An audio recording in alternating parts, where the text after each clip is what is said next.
Weeks of protests in Iran entered a more violent phase on Sunday as students defied an ultimatum from the Revolutionary Guards and faced tear gas, beatings and gunfire from riot police and militia, videos posted on social media showed.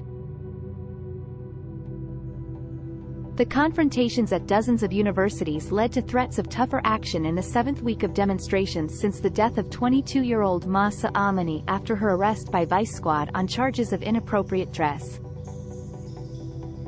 Iranians from all walks of life have been protesting since Amini's death. What began as outrage over Amini's death on September 16 has evolved into one of the toughest challenges to clerical rulers since the 1979 revolution, with some protesters calling for the death of Supreme Leader Ayatollah Ali Khamenei. The commander-in-chief of Iran's Revolutionary Guards told protesters that Saturday would be their last day to take to the streets, the Iranian authorities' strongest warning yet. Still, videos on social media, which Reuters could not verify, showed confrontations between students and riot police and besieged forces at universities across Iran on Sunday. A video showed a member of the besieged forces firing a gun at close range at students protesting at a branch of Azad University in Tehran. Gunshots were also heard in a video shared by rights group HENGAW of protests at the University of Kurdistan in Sanandaj. Videos from universities in some other cities also showed besieged troops opening fire on students. Across the country, security forces tried to confine students in university buildings, fired tear gas and beat protesters with batons. The students, who appeared to be unarmed, pushed back, with some chanting, "Dishonored besiege get lost," and "Death to Khamenei." Social media have reported the arrests of at least a dozen doctors, journalists and artists since Saturday. The activist news agency HRANA said 283 protesters had been killed in the unrest as of Saturday, including 44 minors. About 34 members of the security forces were also killed. More than 14,000 people, including 253 students, were arrested during protests in 132 cities and 122 universities, it said. The Guard and its affiliated besiege force have historically quashed dissent. They said Sunday, seditionists would insult them at campuses and on the streets, and warned they could use more violence if anti-government unrest continues. So far, besiegees have shown restraint and they have been patient.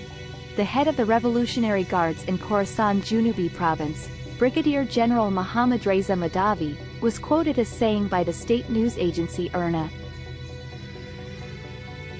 "But it will get out of our control if the situation continues."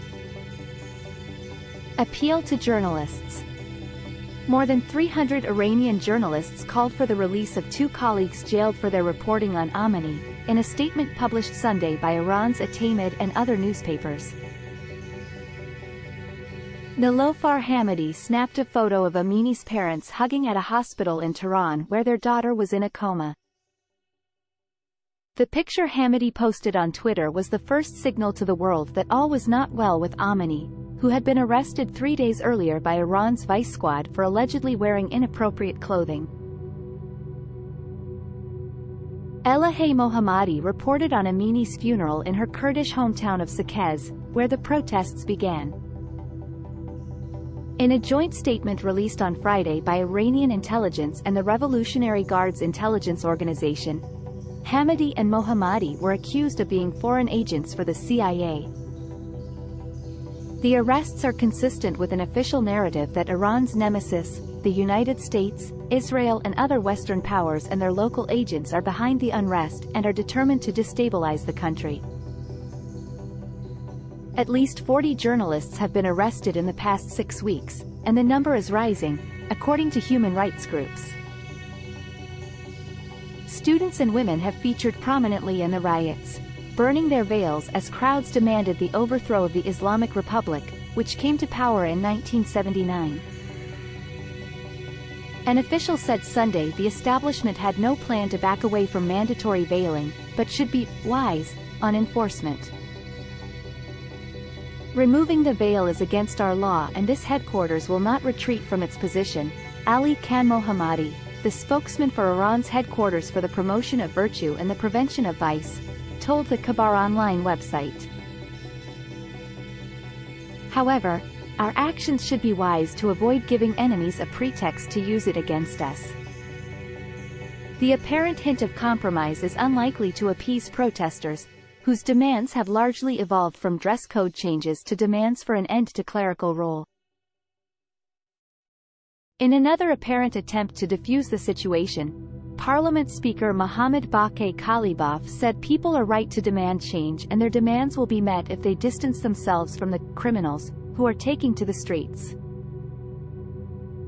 We consider the protests to be not only correct and the cause of progress, but we also believe that these social movements will change policies and decisions, provided that they are separated from violent people, criminals and separatists, he said, using terms officials normally use for the protesters.